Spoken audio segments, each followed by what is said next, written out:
Policy डायलगको साथमा global IMA bank, सबैका लागि बैंक। राष्ट्रिय वाणिज्य बैंक, तपाईको आफ्नै बैंक। आफ्नो भनेको आफ्नै हुन्छ। छिटो भनेकै वर्ल्ड लिंक। नेपालमा सर्वाधिक डाउनलोड गरिएको हाम्रो पात्रो एप तपाईका लागि सधैँ सजिलो, सबै सजिलो, किनकि यसमा सबै छ। In association with Nepal telecom, राष्ट्रको सञ्चार। www.nepalwatch.com।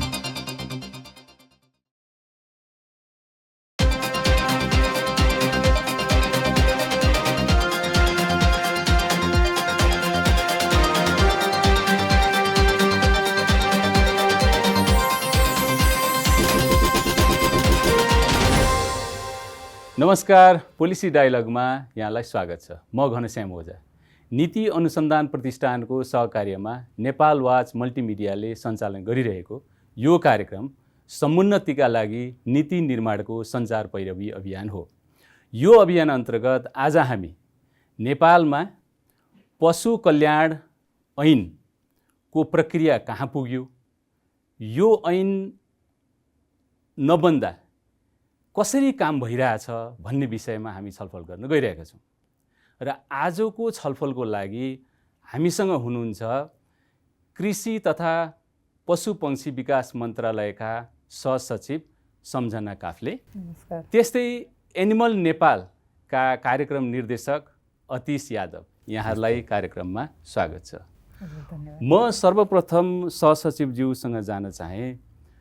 तपाईँ कृषि तथा पशुपक्षी मन्त्रालयको पशु स्वास्थ्य महाशाखा प्रमुख र यहाँको मन्त्रालयले धेरैवटा परियोजनाहरू पशुसँग सम्बन्धित परियोजनाहरू सञ्चालन गर्छ र यी परियोजनाहरू सञ्चालन गरिरहँदाखेरि यो पशु कल्याण को सम्बन्धमा के कति ध्यान पुर्याएर यी परियोजनाहरू सञ्चालन गरिन्छन्?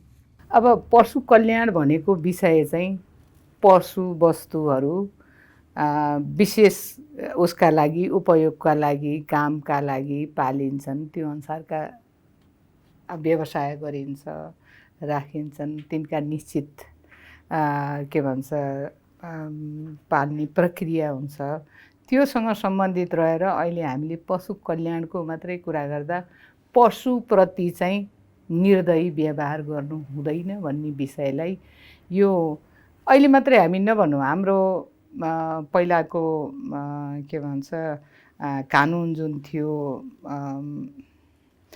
त्यसमा पनि विशेष गरी त्यसलाई केही प्रावधानहरू तत्कालीन बेलामा पनि थिए। स्थानीय सरकार सञ्चालन उसमा पनि स्थानीय मुलुकी ऐनमा पनि थियो। मुलुकी अपराध संहिता 2074 अझ विशिष्टीकृत भएर आएको छ र यी विषयहरू हाम्रो देशको मात्रै नभएर यो ग्लोबली विश्व पशु स्वास्थ्य सङ्गठनले पनि यो पशु कल्याणका कुराहरू ल्याएका छन् भनेदेखि यो अहिले ल्याएको होइन, पहिलेदेखि छ। हामीले पनि अहिले ऐन नै नभए पनि हामीलाई यसका विशेष ऊहरू चाहिँ प्रावधानहरू मैले यहाँसँग अनुरोध गर्न चाहन्छु। यसका पशु कल्याणको आधारभूत विषय भनेर 5 कुरालाई चाहिँ औल्याएको विषय छ। त्यसमा पशुवस्तुले भोको प्यासो हुनु हुँदैन, उसले उचित खानेकुरा खान पाउनुपर्छ भन्ने छ। त्यसै गरी पशुवस्तु डर त्रास यस्तोमा बस्नु हुँदैन, तनाव हुनु हुँदैन भन्ने छ। तेस्रो कुरा अब उसलाई पनि छारी र आवश्यकता अनुसारको उसमा बस्न पाउनुपर्छ, व्यवस्था गर्नुपर्छ भन्ने हो। जस्तो शीत होला, पानी होला, यस्तोबाट जोगिने पशुका लागि पनि चाहिन्छ भन्ने कुरा छ। त्यस्तै गरेर पीडा दिनु भएन, रोग छ भने उपचार गरिदिनु पर्यो भन्ने विषय छ भने उसले आफ्नो सामान्य व्यवहार चाहिँ देखाएर हिँड्ने वातावरण हुनुपर्छ भनेर यी 5 वटा चाहिँ सर्वमान्य पशु कल्याणका आधारभूत सिद्धान्त हुन् र तिनैलाई चाहिँ कसरी व्यवस्थापन गर्न सकिन्छ। इभन हामीले घरपालुवा पशुका कुरा गर्दा गर्दै सडकका भएका पशुको पनि अहिले हामीले पहिला भुसिया कुकुर भन्थ्यौँ भने अहिले त्यो शब्द चाहिँ अलिकति चेन्ज भएर सामुदायिक भन्ने गरेका छौँ होइन। भनेदेखि त्यो विषयहरू चाहिँ पहिलेदेखि आएको हो र ऐन भनेर एचएस पशु कल्याणकै भनेर हामीले कुनै बेला तर्जुमा गर्ने प्रयास पनि गरेका थियौँ। तर यहाँलाई थाहा छ ऐन यो कानुन चाहिँ नि तर्जुमा गरेर विधेयक बनाएर यसका प्रक्रियागत हिसाब त्यसलाई स्वीकृत गराउने सम्म गर्दाखेरि लामो अवधि लाग्ने हुँदाखेरि तत्कालीन बेलामा हामी पशुपन्छी विकास मन्त्रालय भनेर अलग्गै थियो र त्यति बेला हामीले छलफल गर्दा अब ऐनकै रूपमा लैजाँदा लामो समय लाग्ने भएको यस सम्बन्धमा हामी फेरि छलफल गर्छौँ। म चाहिँ यहाँ एनिमल नेपालका कार्यक्रम निर्देशकज्यूसँग जान चाहेँ।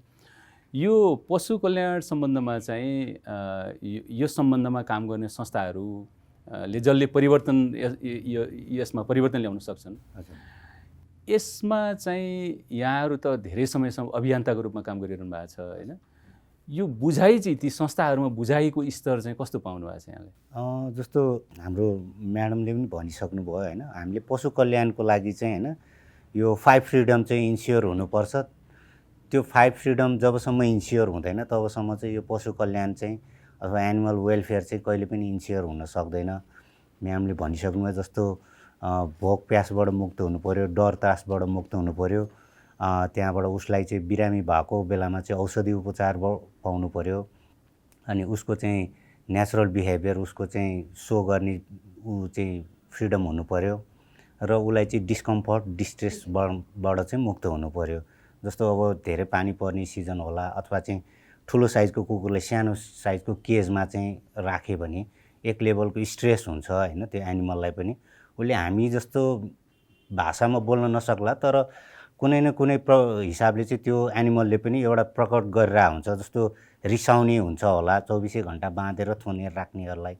त्यही भएर चाहिँ त्यो एनिमलहरूको चाहिँ वेलफेयर इन्स्योर गर्नलाई चाहिँ यो 5 वटा फ्रिडम चाहिँ अनिवार्य नै जो कसैले पनि आधारभूत चाहिँ यो फन्डामेन्टल होइन। यो चाहिँ जस्तो नि यति संवेदनशील छ नि विषय वास्तवमा होइन, एउटा पशु जसलाई चाहिँ पिट्यो भने, नराम्रो व्यवहार गर्यो भने चाहिँ जसरी अरू चाहिँ सचेत हामी मानिसहरूले आफूले व्यक्त गर्छौँ उसले त व्यक्त गर्न सक्दैन पनि यति संवेदनशील विषयमा चाहिँ संस्थाहरूको जो यो क्षेत्रमा काम गर्ने विशेष गरी सरकारी निकायहरूको बुझाइको स्तर चाहिँ कस्तो चाहिँ पाउनु भएको छ तपाईँले? यो वेलफेयरको हिसाबमा मात्रै भन्ने हो भनेदेखि होइन, गभर्मेन्ट नेपालको गभर्मेन्ट मेरो बुझाइमा चाहिँ गभर्मेन्ट एजेन्सीहरू चाहिँ धेरै जस्तो चाहिँ यो प्रोडक्सनतिर योहरूतिर धेरै फोकस हुनुभएको जस्तो लाग्छ। तर अहिले स्लोली के पनि देख्दैछौँ भने उहाँहरूले पनि यो कुराहरूलाई चाहिँ अब सबै ठाउँमा इन्क्लुड गर्नुभएको छ होइन। अब कतिपय कुराहरू इम्प्लिमेन्ट गर्न चाहेर पनि होला, नभएको पनि हुनसक्छ होइन, तर यो स्लोली प्रोग्रेसमै छ। एकदम यो नराम्रो अथवा त्यस्तो केही चाहिँ छैन। तर जति अझै अरू मतलब कन्ट्रीहरूको हिसाबमा हेर्ने हो भने सायद हामी त्यति पुग्न सके छैनौँ कि अब त्यो खालि गभर्मेन्टलाई मात्रै नराम्रो भन्न खोजे होइन कि हामी एज अ होल सबै नेपाली सिटिजनहरूले नि यो बुझेर एउटा डाइरेक्सनमा चाहिँ यो पोजिटिभ डाइरेक्सनमा चाहिँ मुभ गर्न चाहिँ जरुरी छ जस्तो लाग्छ। म फेरि सहसचिवज्यूसँग आएँ। अब यहाँ चाहिँ यत्रो समयसम्म मन्त्रालयमा त्यसमा पनि यो पशुपक्षी सम्बन्धी नै चाहिँ एउटा विज्ञता हासिल गर्नुभएको छ होइन, आफै पनि अति संवेदनशील हुनुहुन्छ यहाँले, अघि सिद्धान्तको पनि कुराहरू गर्नुभयो होइन। यति हुँदाहुँदै पनि यो पशु कल्याण ऐन चाहिँ किन आउन सक्यो, के कारणले रोकियो होला वास्तवमा यहाँले के लाग्छ? अब मैले ऐन रोकियो भने रोकिया छैन, हेर्नुहोस् मैले स्पष्ट भन्दाखेरि यसका कानुन विधेयक तयार गर्ने र यसलाई चाहिँ नि स्वीकृत गर्न लैजाने चरणसम्मका विभिन्न क्रियाकलाप हुन्छन्, हेर्नुहोस् होइन। अब मस्यौदा गर्ने हो, अहिलेको आवश्यकता के हो, यसमा चाहिँ इन्टरनेसनल प्र्याक्टिस के छ, हुनुपर्ने के थियो लगायतका विषयलाई समावेश गरेर हामीले तर्जुमा गर्छौँ विधेयक। अब त्यो भनेको त यहाँ हामीले यहाँ बनायौँ भन्दैमा त्यो सबैतिर त कार्यान्वयन गर्ने थलो त सङ्घीय सरकार मात्रै होइन, अहिले त 3 तहको सरकार छ, हेर्नुहोस् होइन। स्थानीय सरकार अझ बढी जिम्मेवार हुने किसिमको यो विषय आउँदाखेरि छ भनेदेखि प्रदेश सरकार भयो। अब यसका कार्यान्वयन गर्ने भने त सरकारी संयन्त्र सबैले हो, हेर्नुहोस्। अब त्यो मस्यौदा हामीले एकलौटी यहाँ बनाउँदाखेरि त्यो कार्यान्वयन हुने अवस्था अहिलेका भएका सिचुएसन सबैलाई विश्लेषण गर्दा उहाँहरूलाई पनि जानकारी गराएर उनका फिडब्याक र कसरी हुन्छ भन्ने कुरामा त स्टेक होल्डर सबै स्थानीय तहमा स्थानीयसँग सब उसमा रहेका सबै स्टेक होल्डर प्रदेशका समेत राखेर त्यसलाई चाहिँ बनाएको मस्यौदा उपयुक्त छ कि छैन, त्यसमा फिडब्याक के चाहियो, अरू थप्ने हो कि घटाउने, यो विषय त छलफल गरेर मात्रै अनि बल्ल यसका मस्यौदालाई अन्तिम रूप दिनलाई सबै चाहिँ नि सरोकारवाला जम्मा गरेर यति तयार गऱ्यौँ यसमा के छ भनेर अनि त्यसलाई चाहिँ भ्यालिडेट एउटा चाहिँ गरिसकेपछि अनि बल्ल प्रक्रियागत रूपमा यसलाई स्वीकृत गराउने चरणमा जान्छ हेर्नुहोस् होइन। अब अहिले हामीसँग बनेको ऐनको चाहिँ कुनै बेला हामीले ऐनकै रूपमा तयार गरेकोलाई जुन अहिले पशु कल्याण निर्देशिका 2073 भन्छौँ त्यो ऐनका रूपमा तर्जुमा भएको थियो हामीले विधेयक बनाउँदाखेरि, तर यसका लामो चरण हुने र स्वीकृत हुन लामो समय लाग्ने हुँदा कमसेकम यो दस्तावेज त हामी स्वीकृत गराएर काम गरौँ भन्ने हिसाबले तत्कालीन बेलामा 73 सालमा चाहिँ यो स्वीकृत भएको छ हेर्नुहोस् होइन। अब यसले पनि यथेष्ट हामीले त्यही ऐनमा हुनुपर्ने आवश्यकता इन्टरनेसनल सबैलाई राखेर तयार गरिएको छ। र मैले योभन्दा पनि अगाडि हाम्रो चाहिँ नि मूल ऐन यो लाइफस्टकसँग सम्बन्धित पशु स्वास्थ्य तथा पशु सेवा ऐन 2055 छ, त्यो 55 को दफा 27 मा पशु कल्याणसँग सम्बन्धित कार्य गर्नको लागि समिति चाहिँ नेपाल सरकारले बनाउने छ र त्यसका आवश्यक कार्य गर्नेछ भन्ने कुरा स्पष्ट गरेको छ र त्यो समिति बनेको छ। अब त्यसमा चाहिँ विभागीय लेभलमा चाहिँ त्यसको कार्यान्वयन हुने र त्यसका गर्ने विषय चाहिँ अहिले एक्टिभली त्यो पनि प्र्याक्टिसमै रहेको मैले अनुरोध गर्न चाहन्छु। प्रक्रियामा छ, ऐन प्रक्रियामा छ र अहिले हामीसँग पशु कल्याणका कार्य गर्नको लागि सरकारी दस्तावेज गाइडलाइन जे भनौँ त्यो हामीसँग एकदम यथेष्ट छ, नभएको होइन। हामीले अहिले हामीसँग भएको मौजुदा कानुनलाई पनि हेर्ने हो भनेदेखि त्यो ऐनै चाहिने र हामी कामै गर्न नसकेको भन्ने अवस्था चाहिँ होइन। काम गर्नलाई यथेष्ट ठाउँ छ, काम गर्नुपर्छ हेर्नुहोस्। अब यहाँ त अभियन्ताको रूपमा काम गर्नुभएको छ होइन, यहाँहरूले चाहिँ वास्तवमा यसका संरचनागत समस्याहरू स्ट्रक्चरल प्रब्लम भन्छ नि, हजुर त्यो चाहिँ के देख्नु भएको छ यो पशु कल्याण सम्बन्धमा चाहिँ? फर्स्ट अफ अल होइन यो पशु कल्याण निर्देशिका 2073 म्याडमले भन्नुभयो होइन, त्यो बन्दाखेरि चाहिँ पार्ट अफ हामी पनि एनिमल नेपाल पनि थियौँ त्यसमा चाहिँ होइन। एउटा चाहिँ मतलब हाम्रो पनि केही फिडब्याकहरू राख्नु पाएका थियौँ होइन।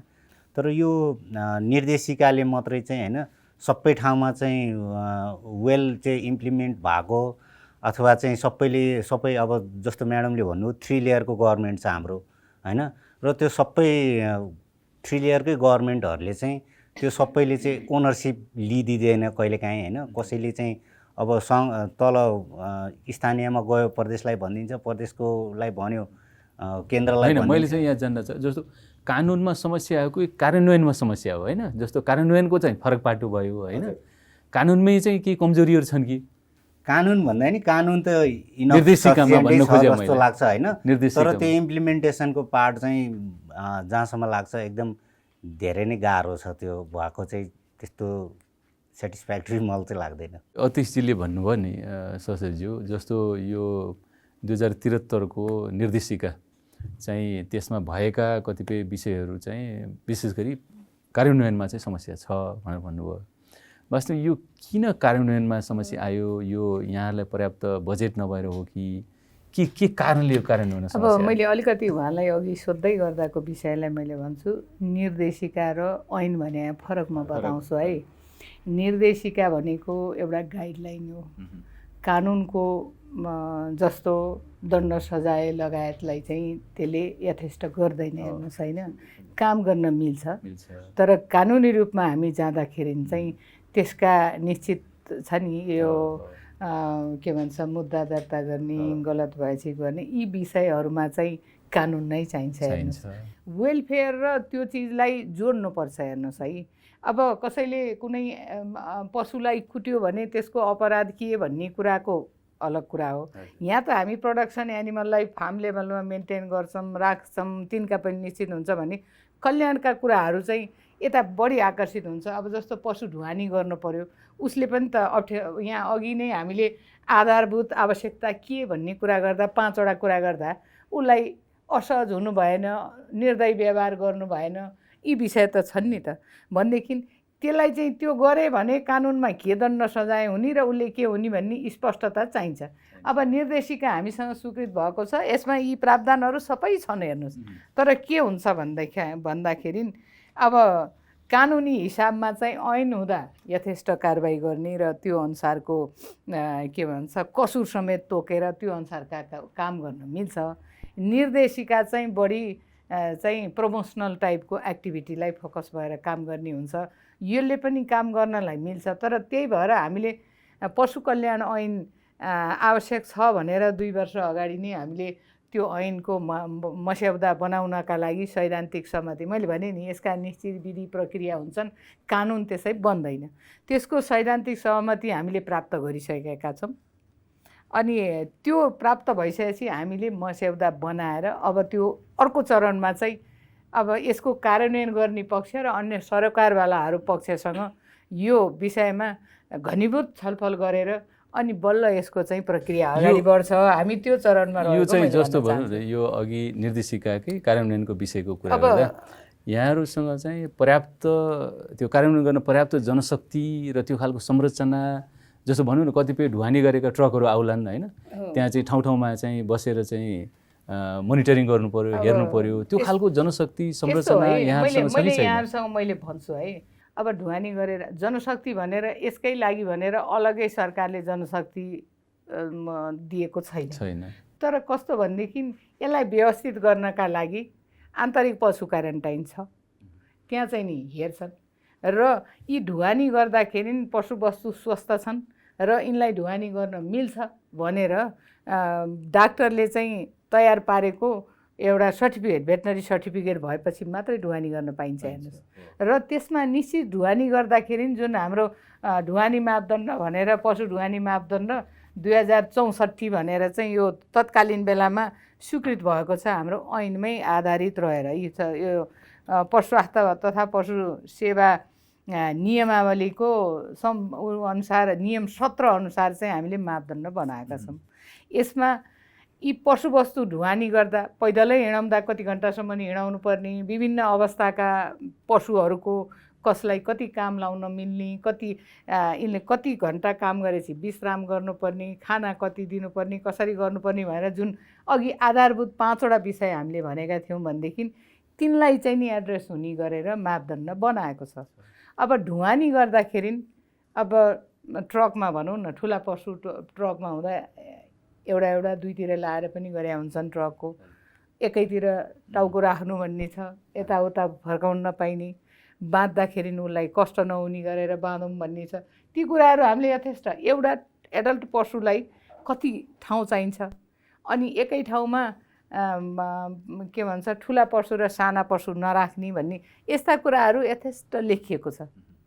तर कस्तो छ भनेदेखि हाम्रा आन्तरिक क्वारेन्टाइनमा अब अहिले चाहिँ हामीले रामनगरमा चाहिँ विश्राम स्थल करिब बनिसकेको अवस्था छ। यो उसमा अमलेशगञ्जको त्यो आयल निगमको साइडमा चाहिँ कमसेकम त्यहाँ टाढादेखि ल्याएको छ भने त्यहाँ ओह्रालेर पानी खुवाउने ओर्ने, यस्ता घाँसै खुवाउने, विश्राम गराउने व्यवस्थापन हुन्छ भनेर। कस्तो अब हामीलाई कस्तो अप्ठ्यारो छ भनेदेखि विश्राम स्थल यता उसमा पनि चाहियो भनेर त्यो चाहिँ मैले पत्लैयाको कुरा गरेँ है। यता रामनगरको लागि पनि हामीले चाहिँ खरिद गर्नलाई कोसिस र सरकारीबाट पनि प्राप्त गर्न सकिन्छ कि भनेर हाम्रो प्रयास जारी छ। त्यति जग्गा उपलब्ध भएर त्यो अनुसारको व्यवस्थापन गर्न नसकेको अवस्था हो। किन भन्दा यहाँनिर अब विशेष बजेटै राखेर खरिद गर्छु भन्दाखेरि पनि हामीले नसकेको अवस्था छ, कतै भने कतै हामीले व्यवस्थापन गरेका छौँ। अब त्यो त विश्रामका कुरा भयो। हिँडाउँदै गरेपछि हाम्रा आन्तरिक चेकपोस्टमा हेर्नुहुन्छ होइन, त्यसमा चाहिँ यी कुराहरूलाई फोकस गरेर र पशुवस्तु कतिवटा राखेको छ, सर्टिफिकेटमा के लेखाएको छ भनेर दरपिट गर्ने चाहिँ हाम्रो परिपाटी छ, त्यो अनुसार गरिराखेका हुन्छन्। तर पनि अब यथेष्ट भएन। अनि अब विशेष गरी पशु कल्याणसँग सम्बन्धित उहाँहरू जस्तो संस्थाहरूले त्यसलाई मोनिटर गर्नुहुन्छ, बिचबिचमा नि हेर्दाखेरि त्यसलाई हामीले अन्यथा भनेका छैनौँ होइन। त्यो चाहिँ सतर्क गराउनु गरिराखेका काममा त्यो सरकार पक्षलाई मात्रै होइन है, त्यो ढुवानी गर्ने व्यवसायीले पनि बदमासी गरिरहेको हुन्छन्। ठ्याक्कै त्यो हाम्रो क्वारेन्टाइन पशु क्वारेन्टाइन चेकपोस्टमा आउने बेला अगाडि नै आधा घन्टा अगाडि सबै ट्याकटुक्क पार्छन् र त्यहाँ ल्याइसक्छन् अनि देखाइसक्छन्, दरपिट भइसक्छ, अनि फेरि माथितिर लगेर यही कुरा माथितिर लगेर बाँधे जान भनेदेखि चाहे। विदेशबाट नेपाल पैसा पठाउने सरल र सुलभ माध्यम ग्लोबल रेमिट, छिटो, छरितो र भरपर्दो।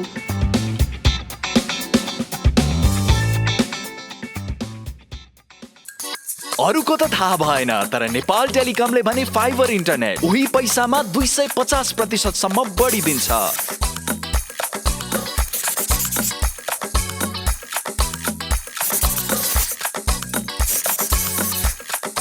जति भन्छौं त्यति दिन्छौं। जडान तथा मर्मतको लागि 198 मा फोन गर्नुहोस्। नेपाल टेलिकम, राष्ट्रको सञ्चार।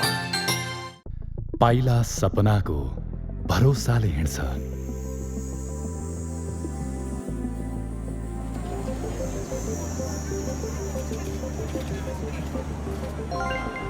कठिन भए नि आफ्नो सपना आफ्नै हुन्छ।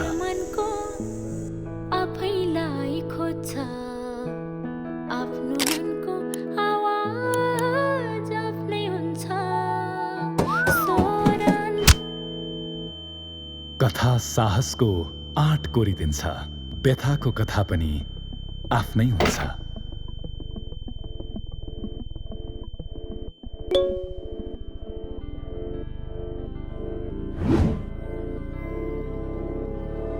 आफ्नै सुन्ने, आफैलाई खोज्ने नयाँ युगमा पनि आफ्नो भनेको आफ्नै हुन्छ। राष्ट्रिय वाणिज्य ब्याङ्क, सम्पूर्ण डिजिटल कारोबारका लागि डिजिटल संसार।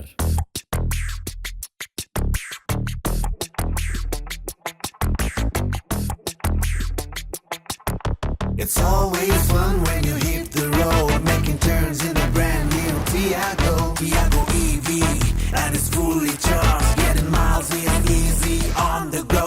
Go EV with Tiago EV, go EV with Tiago EV. Beauty with twist, future of streets. Tiago EV is hard to beat. Na na na na, boom gum drive madam, saki boom down ride so fun. Naya EV, मेरो Tiago EV, and the lights are super fun. Elders love it, so do the young. It's safe, it's playful, gets the fun. Go EV, with Tiago EV, go EV, with Tiago EV. Beauty with twist, future of streets. Tiago EV is hard to beat. Na na na na.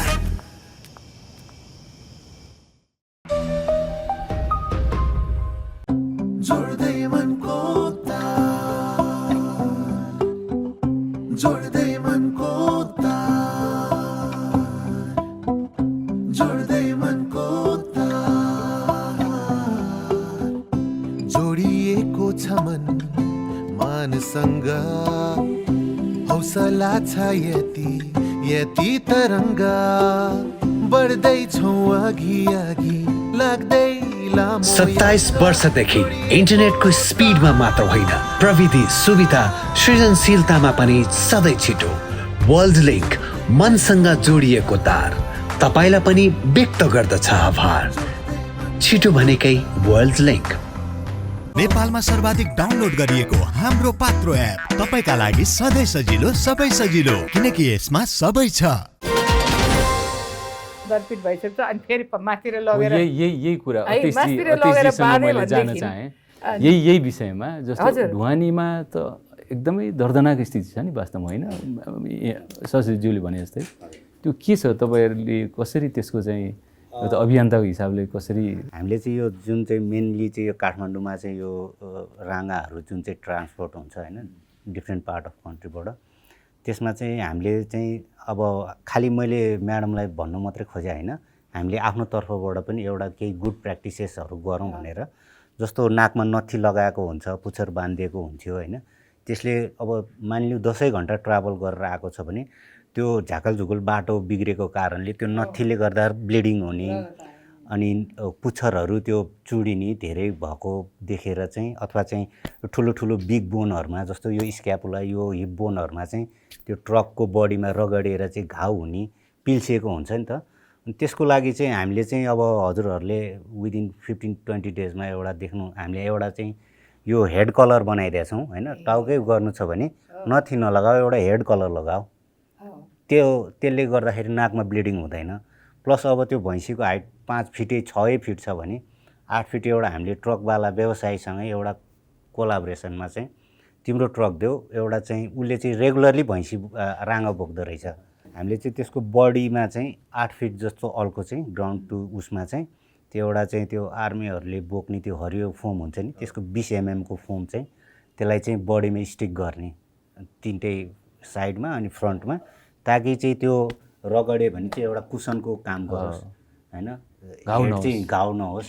एउटा सफरिङलाई जसरी हुन्छ कसरी हुन्छ minimise गर्दै गरौँ। किनभने हाम्रो नेपालको कन्टेक्स्टमा हेर्नुहुन्छ भने एनिमल ट्रान्सपोर्ट गर्ने फ्रेन्डली भेहिकलहरूको फेसिलिटी छैन।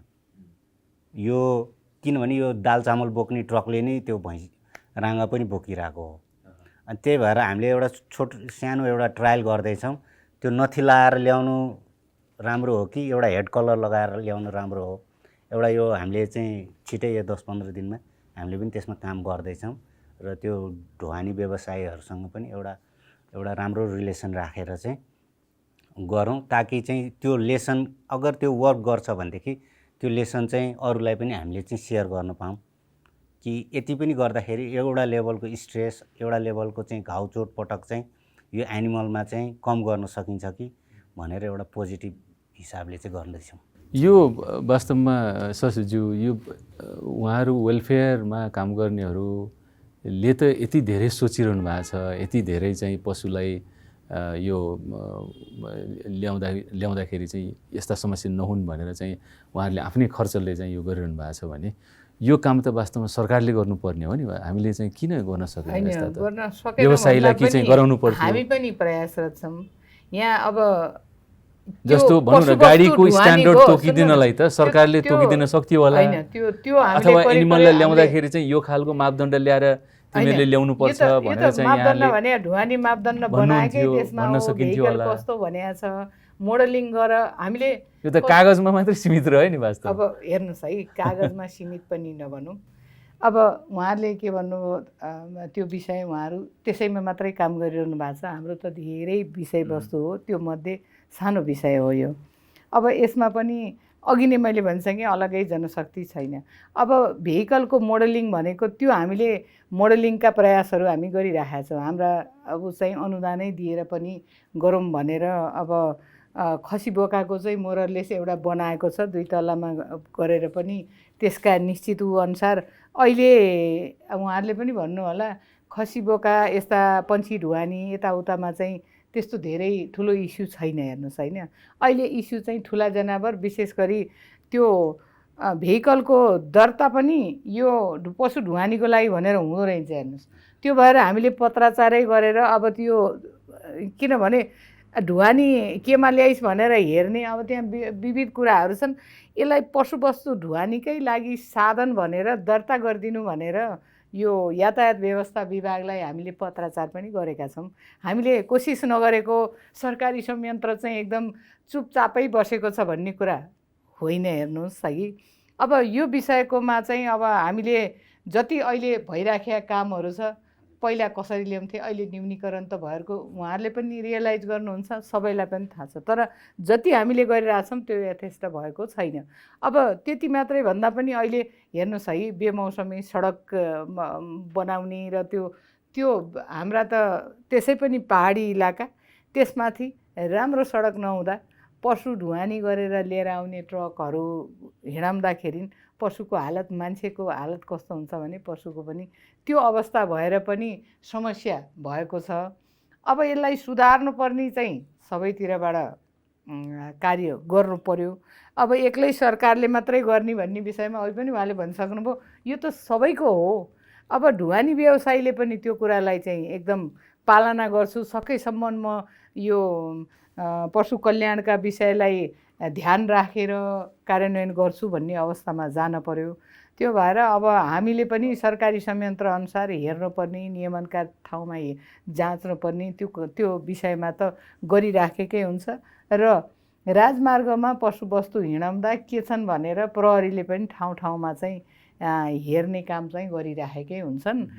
तैपनि जति हुनुपर्ने त्यति भएको छैन, त्यो यथार्थ हामीले स्वीकार्नु। म अतिशजीसँग जान चाहेँ, यो विश्व पशु स्वास्थ्य सङ्गठनको मापदण्डमा हामीले कति पुरा गर्न सकेका छौँ, कति गर्न सकेका छैनौँ, यो पुरा नगर्दाखेरिका यसका असरहरू के पर्छ, कस्तासम्म असर पर्छन् होला हामीलाई? म ठ्याक्कै पर्सेन्टेज वाइज त भन्न सक्दिनँ होइन, तर गरेन भने त्यो मापदण्ड होला हामीले युरोप अमेरिकाको स्ट्यान्डर्ड मेन्टेन गर्न नसकौँला। तर म चाहिँ के भन्छु भने नेपालमा पनि एउटा बेसिक चाहिँ यो पशुहरूको लागि चाहिँ हुनुपर्छ होइन। र यो भएन भने चाहिँ यो अहिले दुनियाँमा वान हेल्थको कन्सेप्ट आइसक्यो होइन। त्यो एनिमल मात्रै सफर गर्दैन, त्यो सँगसँगै ह्युमन पनि सफर गर्नुपर्छ, चाहे तपाईँ होस्, चाहे म होस्, चाहे जो कोही होस् होइन। त्यही भएर एउटा बेसिक भन्दा पनि बेसिक चाहिँ होइन, यो एनिमलको वेलफेयरको लागि चाहिँ मेन्टेन गरेन भने सबैले भोग्नुपर्छ। सहसचिवज्यूसँग फेरि आएँ, यो सरकारले भर्खरै बजेट भाषण मार्फत यो कृषि दशकको घोषणा गरेको छ होइन, र यसको मतलब कृषिलाई बढी चाहिँ प्राथमिकतामा राखेर काम गर्ने भन्ने पनि देखिन्छ। तर अब विश्व पशु स्वास्थ्य सङ्गठनको सूचीमा नपर्ने मुलुक र पशु कल्याण मैत्री पशुपालन नगर्ने मुलुकबाट मासुजन्य वस्तु निर्यात गर्न असम्भव हुन्छ र यसले चाहिँ अब हाम्रो कागजमा चाहिँ प्रशस्त रहेछन्, अघि हजुरले भनिसक्नुभयो। तर यस्ता विषयमा कानुनी रूपमा सुधार नल्याउने, कानुनै नल्याउने हो भने त यो कृषि दशक सरकारले सोचेअनुसारले चाहिँ विशेष गरी यो पशुजन्य क्षेत्रमा चाहिँ यो पुरा हुने जस्तो त देखिएन। अब यो विषयलाई मैले के भनौँ भने ऐन पनि आउँछ हेर्नुहोस् होइन, नआउने होइन, हामी प्रक्रियामा छौँ भनेर अघि मैले भनिहालेँ। अब विश्व पशु स्वास्थ्य सङ्गठनले जस्तो हामीले 5वटा कुरा अघि भन्यौँ नि, त्यो प्रोडक्सनमा पनि चाहिन्छ भनेर हामीले त्यसका तयारी पनि गरिसकेका छौँ हेर्नुहोस् है।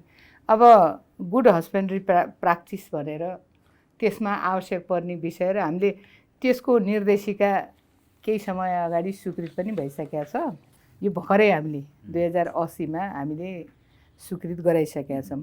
यसमा आवश्यक पर्ने हामीले जति पनि यस्ता अहिले दस्तावेज हामी बनाउँछौँ त्यसमा एउटा गाइडलाइन चाहिँ हामीलाई विश्व पशु स्वास्थ्य सङ्गठनका भएका गाइडलाइन र हाम्रो देशको अनुकूलको व्यावहारिक पक्ष र इम्प्लिमेन्ट गर्नुपर्छ नि त। हामीले यहाँ चाहिँ नि यो देशको लागि कानुन अथवा यसका कार्यक्रमहरू परिकल्पना गर्छौँ र त्यसको एसेट र त्यसको उचाइ नि हामी विकसित मुलुकको जस्तो गर्छौँ भने त त्यो हामी के भन्छ इम्प्लिमेन्ट गर्नलाई सक्दैनौँ नि।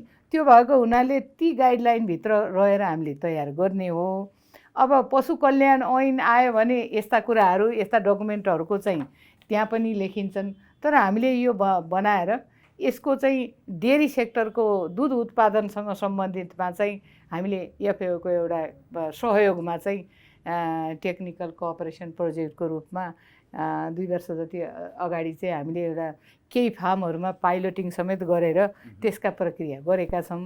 अहिले हामीले पिकको पनि बनाइसकेका छौँ र हामीले चाहिँ पन्छी उत्पादनको लागि निर्देशिका भनेर व्यावसायिक पन्छी उत्पादन यसका पनि हामीले गरेका छौँ। तर यति कुरा के रह्यो भने पशु कल्याण भनेर अलग्गै ऐनको चाहिँ व्यवस्था भइ नसकेका अवस्था हो। तर विविध ठाउँबाट जोड्ने हो भने चाहिँ पशु कल्याणको काम गर्नको लागि अहिले पनि यथेष्ट स्पेस चाहिँ छ र हामीले प्रयास गरिरहेछौँ। यो डेरीकै अघि कुरा गर्नुभयो होइन, यहाँबाट छुर्पीको निर्यात चाहिँ रोकिया थियो नि होइन? त्यसो होइन, यो मापदण्ड भन्दा पनि एउटा रोगको विषयले खोरेत एउटा ट्रेड ब्यारियरको रूपमा, किनभने यो रोग असाध्यै समस्याग्रस्त र एकचोटि देखिएपछि यसलाई नियन्त्रण र उन्मूलन गर्न धेरै कठिन भएको हुँदाखेरि खोरेत भएको मुलुकबाट चाहिँ यो नलाने किसिमको गर्छन्। तर हामीले पनि त्यो निश्चित विधि प्रक्रिया चाहिँ उनीहरूसँग सहजीकरण गर्दाखेरि जोखिम कम गरेर अहिले त करिब 25वटा देशमा छुर्पी अमेरिका जापान लगायत विभिन्न देशहरूमा चाहिँ गइराखेको अवस्था छ। तर अब खोरेत नियन्त्रणकै लागि पनि अहिले विश्वव्यापी रूपमै चाहिँ सन् 2030 सम्ममा चाहिँ नियन्त्रणै गर्नुपर्छ भन्ने चाहिँ निर्मूल गर्ने निर्मूल होइन नियन्त्रण गर्ने। त्यसको उन्मूलन भने अलिक कठिन हो, त्यसका निश्चित समय अरू लिएलान्। तर अहिले खोरेतको लागि चाहिँ नियन्त्रणको विषय चाहिँ अगाडि आएको छ र हामीले पनि त्यो अनुसारका चाहिँ जुन इन्टरनेसनल उसमै हामीले त रेफरेन्स लिने भने विश्व पशु स्वास्थ्य सङ्गठन र ग्लोबल दस्तावेज र रिजनमा पनि के गरिरहेछन् भनेर त्यसैलाई एलाइन हुने गरेर चाहिँ हामीले कार्यक्रमहरू तय गरेर वर्क प्लानै चाहिँ रणनैतिक कार्ययोजना बनाएर चाहिँ नियन्त्रणका कार्यमा हामी लागेका छौँ। तर अब कस्तो भनेदेखि रोग नियन्त्रण भनेको एउटा देशले मात्रै अहिले गरिहाल्छु भनेर हाम्रो जस्तो देशमा सम्भव छैन, हेर्नुहोस् होइन। त्यो हुँदा अब भारतले पनि गरिराखेका हुँदाखेरि र अरू देशहरूमा पनि प्यारलली हामी सँगसँगै काम गरेको हुनाले केही वर्षमा चाहिँ हामी नियन्त्रण गर्ने फेजमा पुग्छौँ कि भन्ने आशावादी छौँ हामी। धन्यवाद। म अतिशज्यूसँग फेरि गएँ। यो यहाँहरू चाहिँ अभियन्तालाई चाहिँ प्राय के आरोप लाग्ने गर्छ भने यो कन्टेक्स्चुअल चाहिँ कन्ट्री कन्टेक्स्चुअल भन्छन् नि, देश अनुसारको भेष अथवा देशलाई सुहाउँदो चाहिँ कुराहरू भन्दा अलि बढी चाहिँ बहकिएर चाहिँ विषयहरू उठाएको भन्ने पनि आरोप चाहिँ आउँछ। यो पशु कल्याण सम्बन्धमा एकचोटि कुनै समय पढेको थिएँ, यो स्ट्रेसफुल भएको एनिमलको मासु पनि खानलाई त्यति ठिक होइन, गुणस्तर हुँदैन भन्ने चाहिँ मैले कतै पढेको थिएँ। पिएच भ्यालु फरक पार्छ हो। त्यो अलिकति हर्मोनल चेन्जहरू मासुमा बढ उ भयो भने त त्यो मिटको क्वालिटी नै बिग्रिगयो हैन। उसले कमसेकम 8-10 घण्टा 12 घण्टा चाहिँ आराम गरेपछि मात्रै स्लटर गर्यो भनेदेखि जुन गुणस्तर हुनुपर्ने हो त्यो चाहिँ नि हुन्छ भन्ने कुरा हो। अब ती सबै व्यवस्थापन गर्नलाई स्लटर हाउसको अघि उहाँसँग सोध्नु भएको थियो, मैले थोरै यसमा पनि कुरा गर्न चाहन्छु। हामीले 55 सालमा पशु वधशाला र मासु जाँच ऐन भनेर ऐन चाहिँ नि स्वीकृत भएको छ। तर त्यसमा प्रारम्भ कहिले हुने भन्ने कुरामा चाहिँ नेपाल सरकारले निश्चित ठाउँ तोकी यसको कार्यान्वयन गर्नको लागि राजपत्रमा सूचना जारी गरेपछि लागू हुने भनेर लेखिएको छ। हेर्नुहोस् होइन, यसमा सरकारले के गर्यो कसले के गर्यो भन्दा पनि त्यो त्यसरी लेखिएको छ। त्यसको त्यो ऐन 55 सालमा स्वीकृत भएको छ, नियमावली 57 सालमा आएको छ र हेटौडा नगरपालिकाबाट अहिले उपमहानगरपालिका छ हेटौडा भनेदेखि त्यति बेला तत्कालीन बेलामा प्रयास भएको हो, सफल हुन सकेन। किन भन्दा यो पशुसँग आबद्ध रहेका हामी विभागका कर्मचारी मात्रै होइनौँ, कानुन कार्यान्वयन भने पालना गर्ने भनेको सबैको काम कर्तव्य हो। यसमा यसको हामी त टेक्निकल पार्ट हो, हाम्रा विभाग भनेको त्यसका गुणस्तर लगायतको विषयमा हो भनेदेखि कार्यान्वयन गर्न स्थानीय सरकार हो हैन। अनि त्यसपछि त्यसको पालना गर्नु त्योसँग व्यवसायसँग संलग्न भएका व्यवसायीहरूको हो भनेदेखि सबैभन्दा महत्त्वपूर्ण कुरा उपभोक्ता हो। त्यहाँ स्लटर गरेर त्यसरी ल्याएको गुणस्तरको हुन्छ र त्यो चाहिँ नि एकदम उपयोगको लागि राम्रो हो भनेर जुन विश्वासका साथ चाहिँ उपयोग गर्न पर्थ्यो त्यो पनि कमी भएको हो कि भन्ने चाहिँ विश्लेषण गर्दा तत्कालीन बेलाका कमी कमजोरीको विश्लेषण गर्दा त्यसरी आएको छ। तर के भनेदेखि त्यहीँ बसिरह्यो, अब अगाडि बढ्नु हुँदैन भन्ने कुरा होइन। अहिले मैले यहाँलाई अनुरोधै गर्न चाहन्छु, अहिले 2 ठाउँमा लागू भइसकेको छ। हामीले सूचना जारी गरेर एउटा सुर्खेत नगरपालिकाले कर्णाली प्रदेशमा चाहिँ स्लटर हाउस स्थापना वीरेन्द्रनगर नगरपालिका सुर्खेत जिल्लामा चाहिँ वडा नम्बर 13 कि कति मलाई याद छ, भर्खरै मैले टिप्पणी बनाएको त्यो त्यसमा चाहिँ लागू भएको छ भनेदेखि अर्को बुटल नगरपालिकाले पनि त्यसको चाहिँ शुभारम्भ अस्ति भर्खरै त्यहाँ चाहिँ नगर प्रमुख उपप्रमुख समेत भएर गरे भन्ने समाचारमा आएको छ। के गर्नुहुन्छ उहाँहरूले? अब यस्तो छ, स्लटर हाउस स्थापित भइसकेको छ। त्यो स्लटर हाउसमा सबै प्रक्रिया पुगेर स्लटर भएका पशु वधशाला स्थापना भइसकेको छ। त्यहीँ नै चाहिँ वध हुन्छ र त्यही अनुसारले जुन हाम्रो पशुवधशाला र मासु जाँच ऐनमा भएका प्रावधान अनुसारले त्यहाँ चाहिँ नि मासुको ऊ चाहिँ गरिन्छ र पसलमा त्यहीँबाट लैजान्छन् र बिक्री वितरण गर्ने चाहिँ बुटवल नगरपालिकाले चाहिँ थालनी गरेको छ।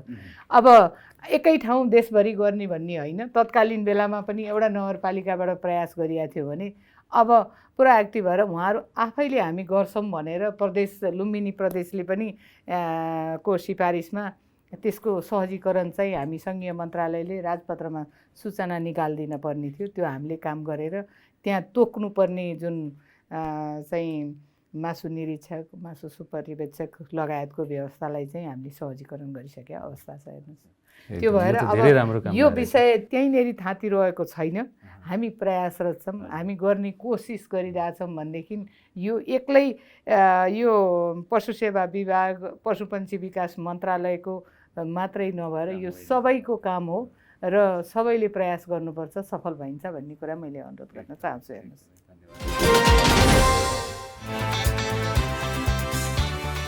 विदेशबाट नेपाल पैसा पठाउने सरल र सुलभ माध्यम ग्लोबल रेमिट, छिटो, छरितो र भरपर्दो।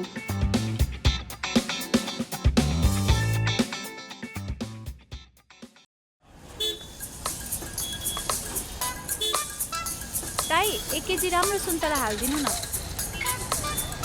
लिनुस् तपाईको 1 किलो सुन्तला। अरूको त थाहा भएन, तर नेपाल टेलिकमले भने फाइबर इन्टरनेट उही पैसामा 250% सम्म बढी दिन्छ। जति भन्छौ त्यति दिन्छौ। जडान तथा मर्मतको लागि 198 मा फोन गर्नुहोस्। नेपाल टेलिकम, राष्ट्रको सञ्चार। कसैले मुस्कुराएर हेर्नुपर्छ, माया नै बसे जस्तो ठान्छौँ।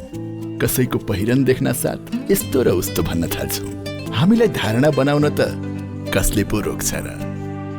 यसै गरी हाम्रो बारेमा पनि यहाँहरूले केही धारणा बनाउँदै हुनुहुन्छ वा बनाइसक्नु भएको छ भने पनि कृपया पहिला हामी कहाँ आउनुहोस्, जहाँ छ अत्याधुनिक ब्याङ्किङ, जहाँ छन् युवा जनशक्ति, जो आफैमा सबल र सफल ब्याङ्क हो, जसको पहुँच सुगमदेखि दुर्गमसम्म छ।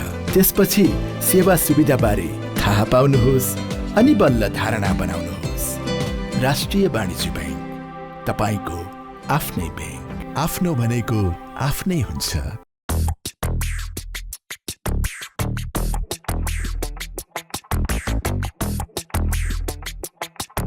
It's always fun when you hit the road, making turns in the brand new Tiago EV, and it's fully charged, getting miles is easy on the go. Go EV with Tiago EV, go EV with Tiago EV. Beauty with twist, future of streets, Tiago EV is hard to beat. Na na na na, boom gam ride madam, saki doom dam ride sapon. Naya EV, मेरो Tiago EV, and the lights are super fun. Elders love it, so do the young. It's safe, it's playful, gets the fun. Go EV, with Tiago EV, go EV, with Tiago EV. Beauty with beast, future of streets, Tiago EV is hard to beat. Na na na na.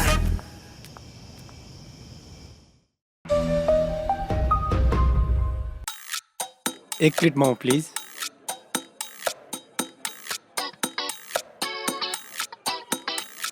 हजुरको 1 plate momo. अरूको त थाहा भएन, तर नेपाल टेलिकमले भने fibre internet उही पैसामा 250% सम्म बढी दिन्छ। जति भन्छौ त्यति दिन्छौ। जडान तथा मर्मतको लागि 198 मा फोन गर्नुहोस्। नेपाल टेलिकम, राष्ट्रको सञ्चार। जोड्दै मनको तार, जोड्दै मनको तार, जोड्दै मनको तार।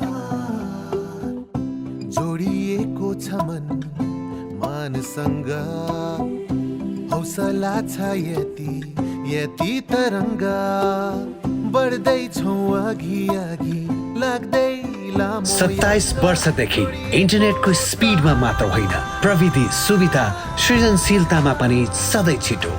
वर्ल्ड लिङ्क, मनसँग जोडिएको तार, तपाईँलाई पनि व्यक्त गर्दछ आभार।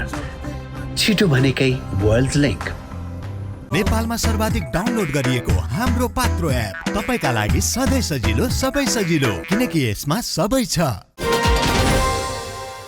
म फेरि अतिथिसँग गएँ। यो पशु कल्याण स्थापना हुँदा चाहिँ के फाइदा हुन्छ?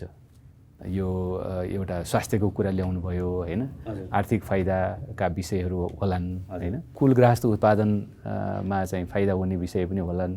यो के चाहिँ के फाइदा होलान् त यो पशु कल्याण स्थापना भयो भने?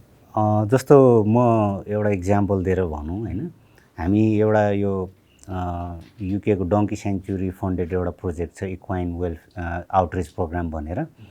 त्यसमा चाहिँ त्यो गधा घोडा खच्चड पाल्ने समुदायहरू चाहिँ नेपालगञ्जमा बस्छ हैन।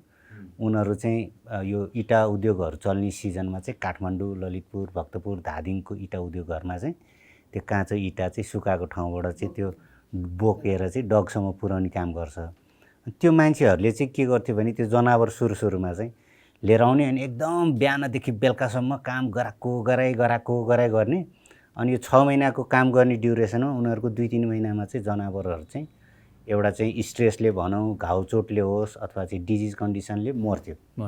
अनि त्यो हामीले चाहिँ अब यो एनिमलको वेलफेयर गर्नु पर्यो भनेर चाहिँ हामीले गर्दाखेरि चाहिँ तिनीहरूलाई हामीले थोरै पहिला बेसिक मेडिकेसन गरेर उनीहरूको थोरै विश्वास जितेर चाहिँ उनीहरूलाई चाहिँ हामीले केसम्म गर्न सफल भएको छौँ जस्तो लाग्छ भने, तिमीले चाहिँ काम गर्दाखेरि चाहिँ 24 घन्टामा 8 घन्टा काम गर, 8 घन्टा यसलाई आराम पनि देऊ, 8 घन्टा चर्नलाई मनोरञ्जनको लागि पनि देऊ हैन।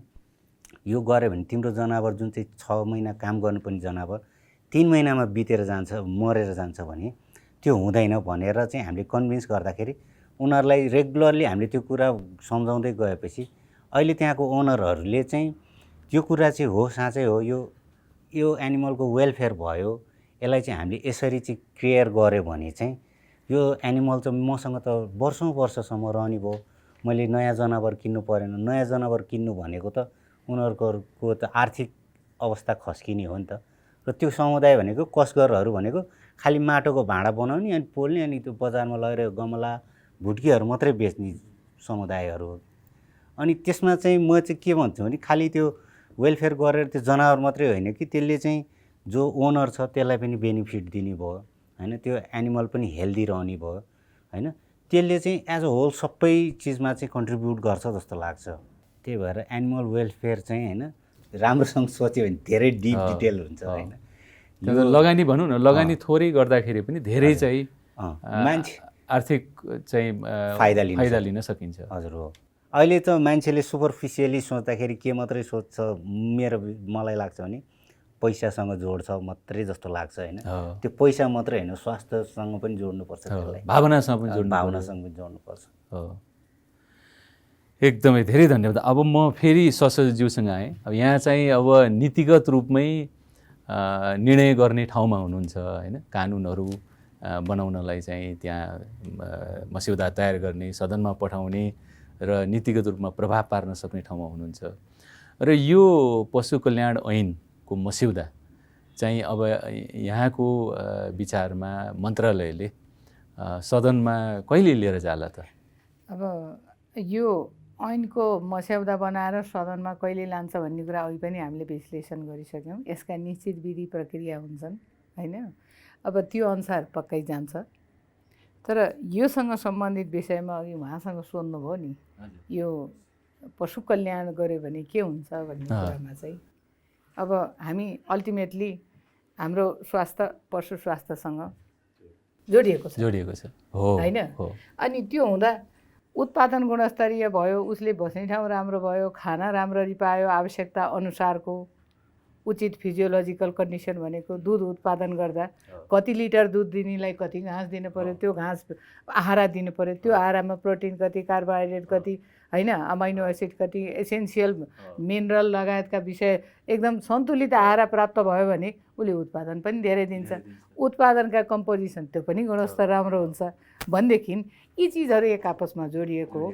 स्वस्थ पशुपन्छीका उत्पादन भए भनेदेखि त्यो एक किसिमले भन्दाखेरि अब यहाँलाई थाहा नै छ, जुनोटिक रोग भने पशु पन्छीबाट मान्छेमा सर्ने रोग हो र मान्छेबाट पनि पशुहरूमा रोग सर्छन्। अब अहिले देखिएका जति पनि इन्फेक्सियस रोगहरू इमर्जिङ डिजिजहरू छन् नयाँ जुन आएका छन् ती सब त्यसको 70% भन्दा बढी रोगहरू चाहिँ यो एनिमल ओरिजिन जेनेटिक ओरिजिनबाट चाहिँ आएको छ हेर्नुहोस्। अब पशु पन्छी नै स्वस्थ भइदिए भनेदेखि हामी वेलफेयर लगायतका यी जति पनि हामीले डिस्कसन गऱ्यौँ त्यो अनुसारले हामी उत्पादन गर्ने पशुवस्तुलाई गरियो भनेदेखि त त्यो स्वस्थ हुन्छ भने त्यो त्यति प्रतिशत रोग त पहिल्यै कम भएर आयो नि भनेदेखि त हामीले त उत्पादन स्वस्थ भयो गुणस्तरको भयो कन्ज्युमरले पनि जति पाउनु पर्थ्यो त्योबाट सन्तुलित आहार अथवा त्यसमाबाट उपलब्ध हुने जुन आहारका कम्पोजिसन छ त्यो सही पायो भने त स्वस्थ भइयो नि त भने ती कुरालाई पनि महत्त्वपूर्ण खेल्छ भने यहाँ अर्को विषयहरू चाहिँ हामीले कम्पानियन एनिमल र जुन सडकमा भएका छन् अब यहाँ अहिले पशु पन्छीहरू दर्ताका विषयलाई अनिवार्य गर्न खोजिएको छ होइन त्यो विषयहरू पनि त्यहाँ अनिवार्य आउँछन्। अहिले रोगका कुरा अब हामीले कतै एनिमल प्रडक्ट ल्याएर खायौँ त्यसबाट रोग लाग्यो भनेदेखि त्यो कहाँको थियो भनेर त हामीले पत्ता लगाउने त्यो सिस्टम पनि त्यो ट्र्याक गर्नु ट्रेसेबिलिटीको त्यो आधार पनि त्यहीँबाट बन्छ होइन। यी सबै कुरालाई राखेर चाहिँ हामीले त्यो तयारी गरेको छ। अब त्यो अनुसारले हामीले कार्यान्वयन गर्न समय लाग्ला तर हामी तयारीको फेजमा हो र अल्टिमेटली त हामीले एनिमल हेल्थलाई सुधार्ने हो र अल्टिमेट सुधार्ने भनेको ह्युमन हेल्थ नै हो हाम्रो जनस्वास्थ्य नै हो। त्यो भएको हुँदाखेरि अब पशुपालनका विषयमा अब जस्तो कुकुर छ नि समुदायमा कुकुरहरू त्यत्तिकै छन् होइन अहिले सामुदायिक कुकुर भनिन्छ रेबिज छ्यापछ्याप्ती आइरहेछ तिनलाई रोग नियन्त्रण गर्ने त्यो सङ्ख्या कम गर्ने। अब पहिला हेर्नुहोस् है त्यो कुकुरलाई मार्ने चलन पनि थियो मैले सुरुको जागिर खाएको समयमा मलाई त्यो याद छ होइन त्यो नगरपालिकाले गर्ने भन्थे त्यो त्यसरी पनि थियो भने अहिले त्यो गर्न पाइँदैन किन भन्दा वेलफेयर त त्यहाँ पनि आएको छ। उहाँहरू जस्तो अधिकार कर्मीले पनि कुरा ल्याउनुहुन्छ र मुलुकी यो अपराध संहिता छ नि यसले चाहिँ एकदम असाध्य राम्ररी अहिले चाहिँ व्याख्या गरेको छ।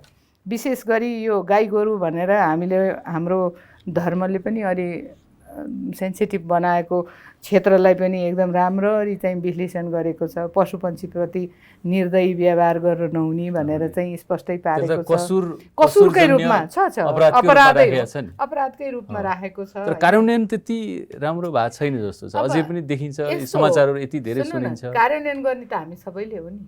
अब यो विषय भनेको अब सडकमा आएका पशुपन्छी लगायतका पशुहरू तिनलाई चाहिँ अब भन्नु न बाछा बाछी नै सडकमा कति भेटिएको छ। रोड एक्सिडेन्टको one of the major factor यो अर्बन एरिया त त्यही नै भइराखेको छ भनेदेखि त्यसलाई पनि न्यूनीकरण गर्नु छ।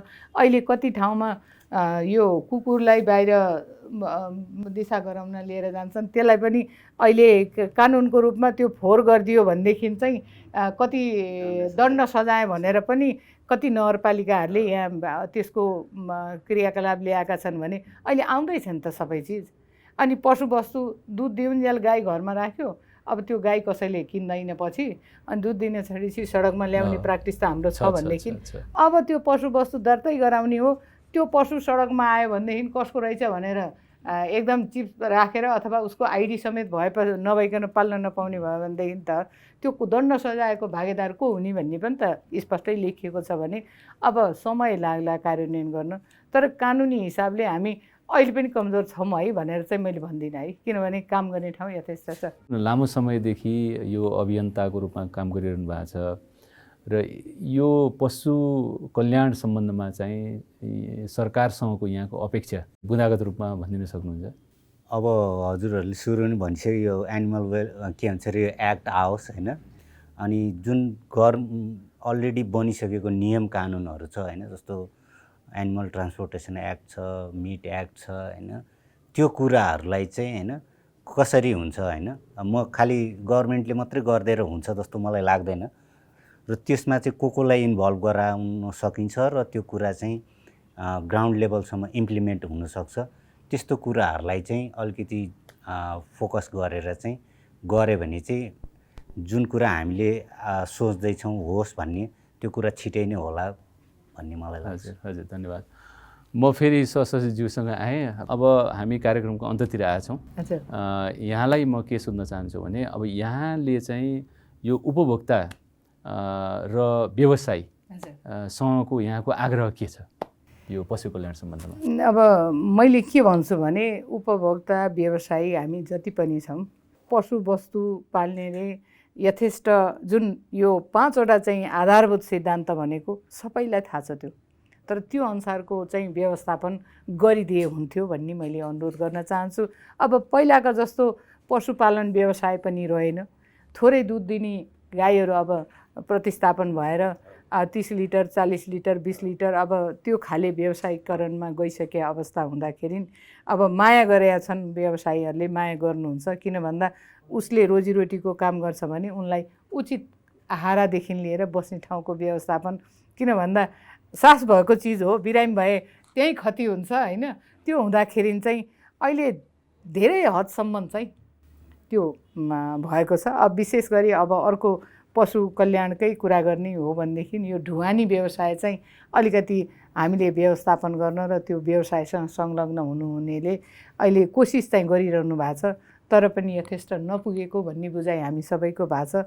अब जस्तो सम्मानित अदालतहरूबाट पनि हामीलाई धेरै परमादेशहरू आएको छ अनि यसमा चाहिँ हामीले प्रयासरत छौँ। अहिले हेर्नुहोस् हामीले के भयो भनेर त्यो फैसला कार्यान्वयन निर्देशनालयले हामीलाई पिरियोडिक चाहिँ नि प्रगति पठाइदिनुहोस् भन्छन्। हामीले कार्यक्रममा यो राखेका छौँ, यो गऱ्यौँ भनेर हामीले रेगुलर प्रगति चाहिँ हामीले पठाइराखेको अवस्था हो। अब यो सकियो है भनेर भनिसक्ने अवस्था चाहिँ धेरै अझै बाँकी छ। हामी प्रयासरत छौँ। ऐन पनि आउँछ, यी अहिले रहेका प्रावधानहरूलाई पनि इफेक्टिभ रूपमा कार्यान्वयन कसरी हुन्छ भनेर चाहिँ हामीले प्रयासरत छौँ। हामी सरकारी संयन्त्र हो, रिसोर्स अघि भन्नुभयो नि यो 10 वर्षे दशकको रूपमा चाहिँ यो कृषिको कुरा पनि ल्याउनु भएको थियो, तर त्यहाँभित्र पनि अब त्यसको रिसोर्स कति आयो र दशक मात्रै घोषणा गरियो कि त्यो भन्ने विश्लेषण पछि होलान् होइन। नीतिका काम गर्नु भएको छ भने अब ठुल्ठुला चाहिँ नि के भन्छ यो यस्ता खाले घोषणा मात्रै गरेर पक्कै हुँदैन, कामै गर्नुपर्छ। काम गर्दा रिसोर्स चाहिन्छ। ती सबै कुरा मिल्यो भनेदेखि अहिले जसरी यो वर्ष घोषणा भयो अर्को वर्ष अझ धेरै प्राथमिकता प्राप्त होला र सकारात्मक रूपमा चाहिँ काम गर्ने अवसर मिल्ला भन्ने चाहिँ मलाई लागेको छ। हस् त, धन्यवाद यहाँहरू दुवैलाई यो पशु कल्याण सम्बन्धमा आफ्ना विचारहरू राखिदिनु भयो। म यहाँहरूलाई पोलिसी डाइलेक्टको तर्फबाट पुनः धन्यवाद दिन चाहन्छु र म पनि आजको कार्यक्रमबाट बिदा हुन चाहन्छु। नमस्कार, धन्यवाद।